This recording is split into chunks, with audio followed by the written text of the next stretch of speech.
Hi, everybody. Okay, so you'll notice that the video isn't a particularly good quality one this time around, and there's a very good reason for that. I'm joined over Skype by Dr. Ewan McGaughey, who lectures law at King's College London and is a research associate at Cambridge University. Now, Ewan lectures on constitutional law and European Union law, amongst other things. Is that a fair representation, Ewan? Yeah, so I do tutorials in constitutional law and EU law. I suppose I'm most interested in labour law and the constitution of the economy, but I've always been fascinated by constitutional questions. So yeah, this is over Skype, so we aren't really sure how the video is going to come out, but hopefully the audio will be okay. Now, the reason I approached Ewan and he kindly agreed to make this video is because in April he wrote a blog on the London School of Economics website entitled "Fraud Unravels Everything, Brexit is Voidable, and Article 50 can be revoked." Now this obviously really grabbed my attention given the immediate relevancy after the recently announced investigation into Arron Banks and Leave.EU by the National Crime Agency. So, Ewan, could you talk us through why Brexit is legally voidable in light of these allegations? Yeah, so if you just start with an easy analogy, if a group of Russian athletes win a bunch of medals at the Sochi Winter Olympics, and then it turns out that they've all been taking drugs, we don't leave them with their medals. We take their medals away because you want to ensure that the competition is fair. So there hasn't been an example in UK history where a referendum has been declared void because we've had very few referendums. Our constitution is meant to be based on the idea that we elect members of parliament and members of parliament represent our interests. So, you know, this is really kind of new. But there is very well established authority that any public body or any public figure, including the Prime Minister, is bound by the law. And so the technical legal argument is that under the European Union Notification of Withdrawal Act of 2017, Section 1 says that the Prime Minister had a power to trigger Article 50 to go to the European Union Commission and negotiators and negotiate for us to leave. Now, Theresa May did that on the basis that the referendum was the will of the people, that this was a result, you know, sort of 51.8 to 48.1 in favor of leaving. And, you know, so that's a consideration that she took into account. She thought that the referendum was fair and valid. But if it turns out that that was wrong, then continuing to negotiate to leave would be based on an irrelevant consideration. In other words, a corrupt Brexit vote. Yep. So you know, then you go, well, what is it that could undermine the vote? I mean, well, wasn't the referendum, you know, pretty decisive in favour of leaving the European Union? And the answer is not really. I mean, so far as votes go, it's a pretty small margin. You know, we're talking about what would it be? So, sort of 1.2% or 1.8% on either side. But the problem is we've then got all of these factors that have questioned the legitimacy of the vote. So we can get into them in more detail, but basically there's four big things. Number one, which has come up in recent days, we've got the allegation that the biggest donation to Brexit from Arron Banks might have been funded by the Kremlin, by the Russian government, through an offer of a gold mine or other things.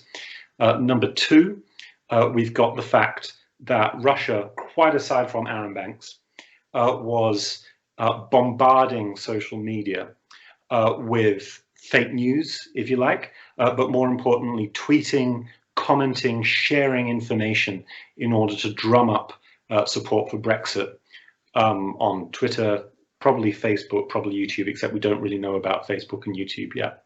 Yeah. Thirdly, we've got overspending by Vote Leave, which is the official campaign. So, 1.8% is the voter margin, but we've got sort of 6.4% excessive spending by Vote Leave. And the fourth thing is simply that a lot of people's data was unlawfully taken, and Vote Leave targeted people based on data that was procured through Facebook or who knows where else, through a company called Cambridge Analytica and Aggregate IQ, which would also be, a very serious set of violations of the law. So I can get into any of those in more detail if you like. No, I think that's all good. It's probably worth noting actually, because a lot of people will probably comment on this and say, yeah, but there was corruption on the Remain side. There was, they'll cite the £9 million leaflets that were, given to every UK household, etc. Allegations of overspending on the Remain side, but that just kind of reinforces the message that you're trying to give with regards to, if there's corruption on all sides, then it makes the whole thing even more kind of. Let's just take overspending. If it turned out that Remain had been overspending by a great deal, and that was violating the law, then that would mean that the process of Brexit was even more debased.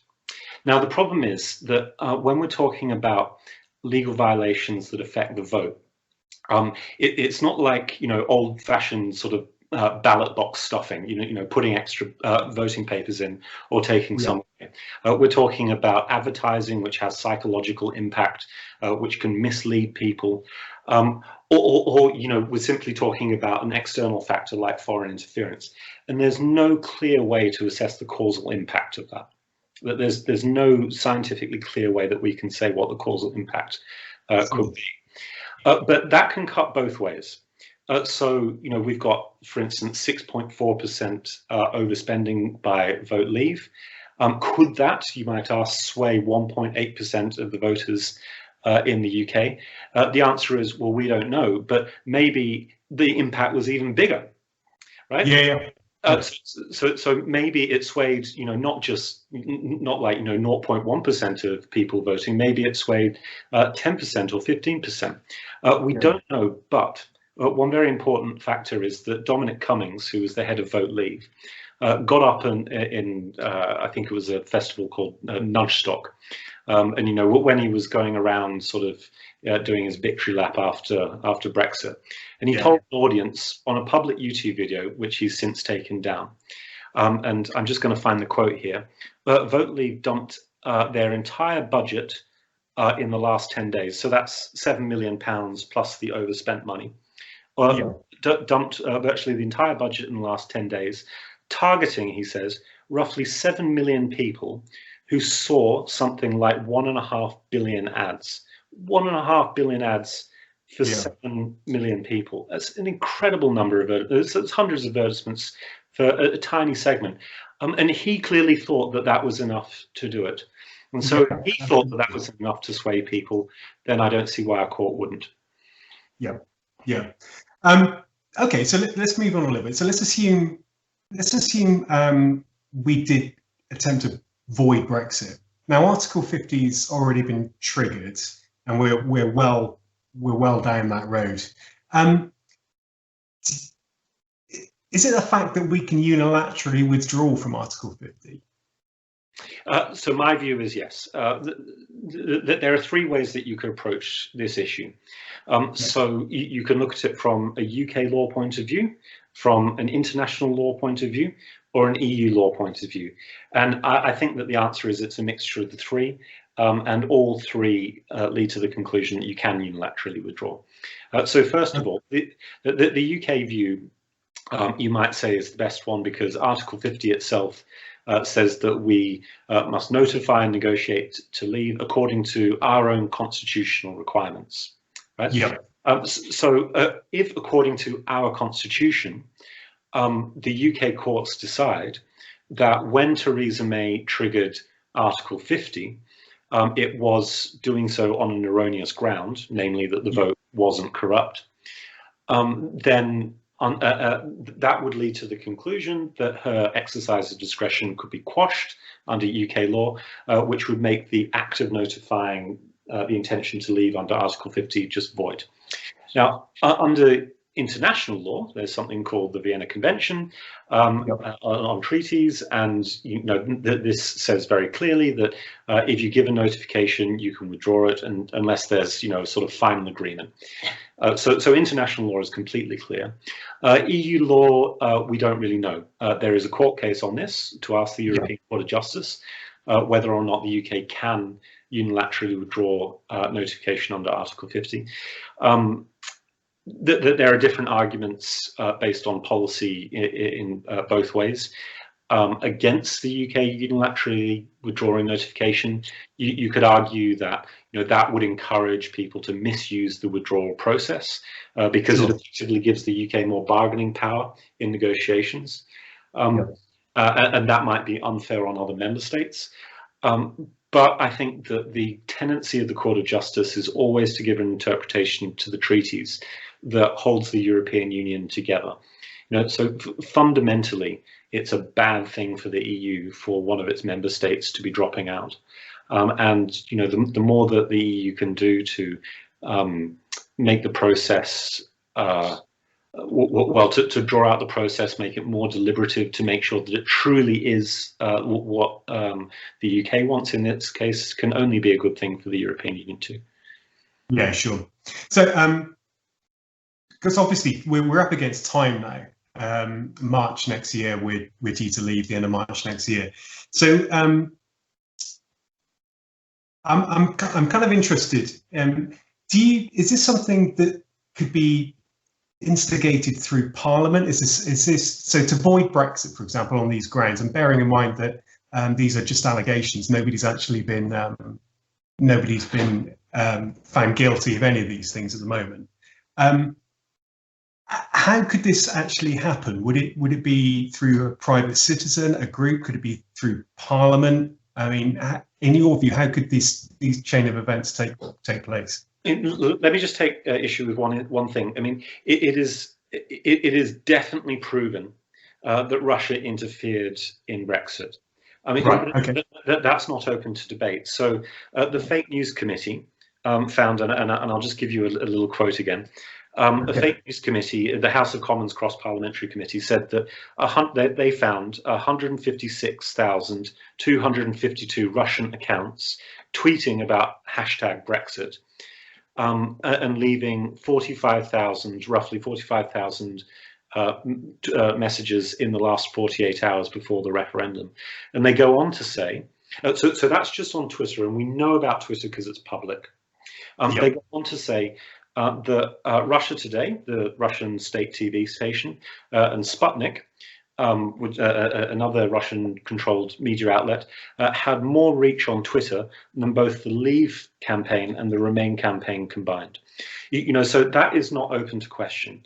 And also, I have to stress, we don't know what's happened on Facebook. So Facebook refuses to disclose the data about Russian bots or Russian located bots using the comments, the like, and the sharing functions. YouTube has the same story. Google hasn't really been looked at properly, but there's the same problem there. And we know that on Facebook, in the US presidential election, there was definitely Russian activity. It's absolutely massive.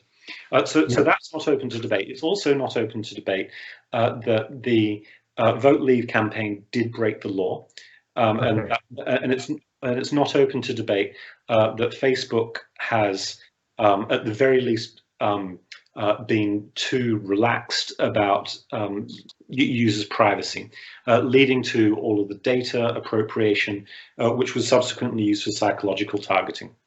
Yeah. Okay. So in fact, I've got a book right here. This is Timothy Snyder, a Yale historian. His book is called The Road to Unfreedom, Russia, Europe, and America. And so this is all about Putin's asymmetric data and cyber war against the UK, Europe, the US. I mean, we've already got historians writing this. Yeah. So it's very, very serious. But now to, the real question that you're asking is, how could we go about voiding the referendum? I think that ultimately there has to be a political resolution to all of this. But if you wanted to challenge the Prime Minister's triggering of Article 50 and say that the referendum is void, you've got to go to court. So that's happening on December 7th. We've got 2 QCs and 3 other barristers and a very good legal team around them that's going to be arguing in the High Court that notification under Article 50 is void and the referendum is void. That's led by Jessica Seymour, QC, very, very talented group of people. But, so it's a really, really big thing to go to court and have a court say that the referendum is void. Now, I think fundamentally, the law has to be applied. If you ask a judge, do you think that the law should not be applied because the political issue is so big? I don't think that there's any credible judge that would say, no, because this is too political, that we shouldn't apply the law. I mean, that said, we need people in Parliament to, watch what's happening in the judicial process. And they need to take very, very seriously their own roles as constituency MPs and to look very carefully in Parliament about what to do. Yeah, I agree. Particularly given the fact that you're a lawyer, you know what you're talking about, and there are actually proven illegalities with regards to this. Parliament seems very quiet. MPs generally seem very quiet about this whole thing. There's obviously a few exceptions, but as a whole, they seem to be very quiet, and it seems to be depressingly as if they're just going through the motions, especially with regards to the opposition. There doesn't seem to be any pickup on these things. Could I just respond very quickly to that? I mean, I think that you're right in the following way. Members of Parliament were put in an incredibly difficult position after the referendum. I mean, in many ways, the referendum is as a tool of democratic decision making. It directly undermines the system of parliamentary democracy. So MPs are supposed to be accountable to their conscience, to their constituents, and their country. But then there was this decision made through the referendum, which it seemed in the sort of toxic atmosphere after the vote that nobody could challenge. And then you've got the Daily Mail calling the judiciary the enemies of the people. And we've got people like Arron Banks who are accusing journalists of, well, very, very similar things to what you can see Donald Trump doing in the United States. So I went to the fake news committee hearings in Parliament with all of the proceedings about Cambridge Analytica, about Facebook, and Alexander Nix, and the fake news. Arron Banks was there as well, and I saw a group of MPs, majority Tory, who were incredibly conscientious, very, very intelligent, engaged, and genuinely want to do the right thing for the country. There's a minority of Labour MPs, and I think one SNP MP, and all of them genuinely want to do the right thing. The problem is that the public media discourse in this country has become, I think, so polarized that it takes away the sort of oxygen from, I think, the vast majority of MPs who are really genuinely trying to do a good thing. I mean, the Labour Party is in a very, very difficult position because a lot of its constituencies, a lot of constituencies of MP seats were voting to leave, but by relatively small margins. But I think what's so important about the last 2 years has been the growing discourse as we see what Brexit could be. And the fact that people's opinions are starting to change. I think that's been borne out in a recent poll as well, particularly in Labour constituencies that came out yesterday, I think, where now that there's every single Labour constituency has a majority now wishing to have a people's vote, which is quite interesting. But it'd be very interesting to see how that changes the public face or the way that certainly the Labour Party come across with regards to Brexit, because I think they're trying to be all things to all people at the moment. And at some point, I feel that they need to pick up on the things that you're talking about with regards to corruption. They need to start really calling this out, because this is incredibly important what you're talking about here, because it goes to the very heart of our democracy. It goes to the very heart of our constitution. So, I mean, the Secretary of State for exiting the EU is Keir Starmer. Sorry, I beg your pardon. The Shadow Secretary of State is Keir Starmer, and in Parliament, in one of the big debates about withdrawal notification from the EU, he said that fundamentally the Labour Party is a party of democracy, and for that reason there has been this view that the referendum has to be respected. And I think that leads to the conclusion that you should negotiate in good faith with the EU. You should see what the deal is. But precisely because I think not just the Labour Party, but all of the MPs in Parliament are fundamentally Democrats, that means that people have to have the right to look at the issues and choose again. I mean, so there's a fundamental principle in our constitution that no parliament can bind a future parliament. And that's the idea of parliamentary sovereignty. And by the way, we augment our sovereignty by being part of an international community, the United Nations and the European Union. We're not giving away sovereignty when we're part of a club, which strengthens our voice in the world. Democracy is the key, one of the key things that parliamentary sovereignty allows.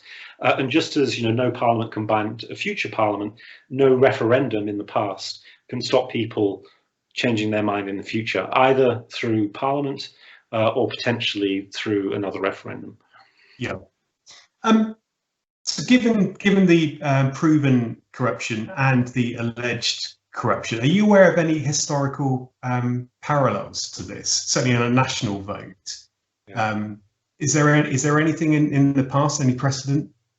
So I had, I'm afraid, not a completely comprehensive, but I did have a look to see if I could find any easy-to-hand examples of referendums being declared void in the past. Yeah. And I haven't come across anything yet. And I was looking mainly at, well, the UK is easy, but then there's Germany, there's Switzerland, the United States has a lot of referendums, Australia, and state referendums. But so I'm not aware of any referendum being declared void yet. So in that sense, there's not a precedent, but there's a very good reason why there isn't an easy precedent. In the UK, we don't have referendums very much in our constitution. So it hasn't come up. But we've got loads of precedents where elections for MPs or elections for councillors are declared void because the vote was irregular. What our constitutional law tells us is two basic things.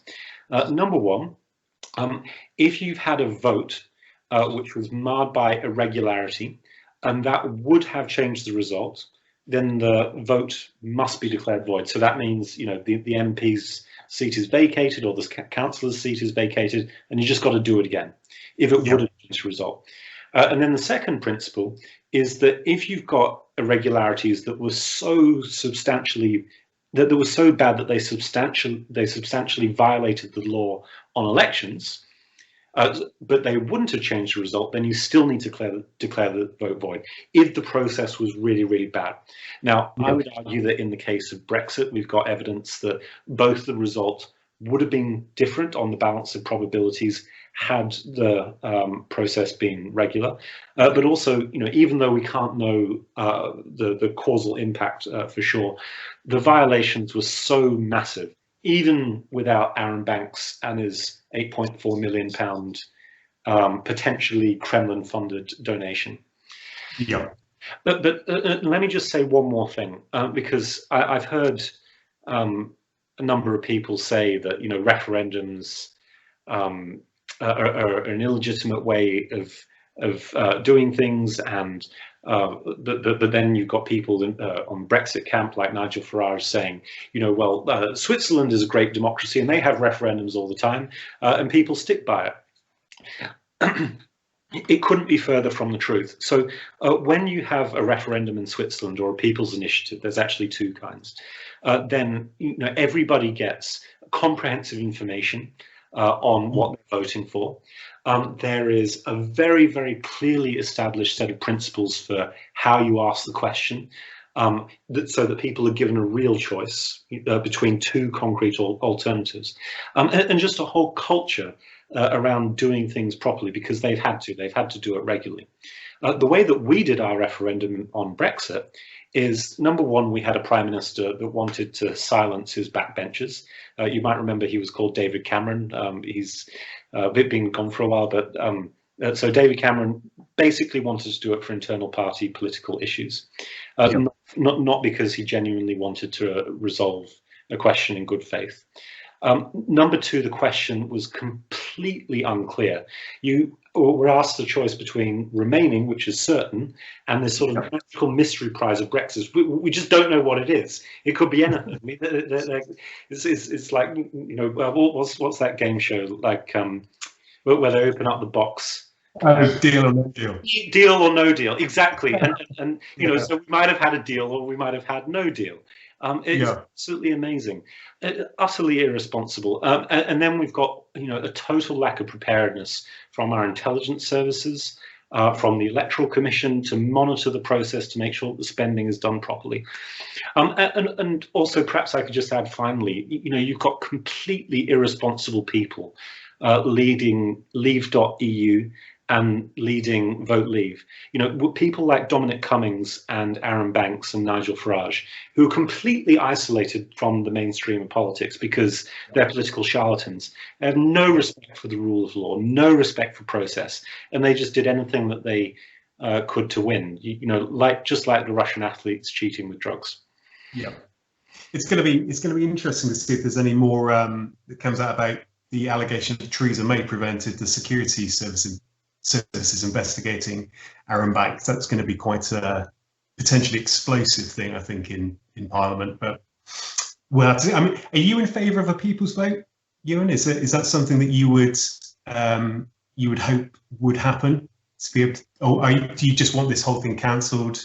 Because the process has been started, so there obviously needs to be something to resolve it from a democratic point of view. So how would you see that happening? So I don't think that I have a 100% cast iron view on what should happen next, other than to say that I think that from the evidence that we've already got, the vote was so corrupt that it looks like there are very, very good grounds for it to be cancelled in court. I think. Second, we're talking about a travesty for parliamentary democracy. That's even gone to the point where we're looking at Northern Ireland being segregated from the rest of the UK. We're looking at the breakup of the United Kingdom because the Scottish National Party will want another independence referendum. We're literally talking about the breakdown of the country. And so, given the fact that this that we got here through a referendum, you might be cautious about wanting another referendum to undo the damage. So, it's the old adage that two wrongs don't necessarily make a right. Now, on the other hand, I think that you have to be pragmatic. I mean, so if you go, if I take my lawyer's hat off and don't talk about legal procedure, but I sort of think as a citizen, it seems to me that one of the reasons that a very large number of people in this country voted for Brexit is because people lacked a voice, and we've had the longest contraction of wages since the Industrial Revolution. We've got big problems with rent, we've got big problems with healthcare, and so people were crying out to be heard because since 1979, people have had less and less voice in the way that their society works. And so it would be a very big step to simply say that that referendum was void and that we don't want to ask the people again. Now, I think that the right way to do it is through Parliament. But if it's the case that people in Parliament think that a people's vote is the right way to resolve this and put a lid on it, with the proviso that we don't have referendums very lightly again, I might be in favour of a people's vote. Yeah, it's not proven to be a particularly successful referendum, has it, this time around? Ewan, that's fantastic. Thank you ever so much. Where can people find you on Twitter? Do you have a Twitter handle?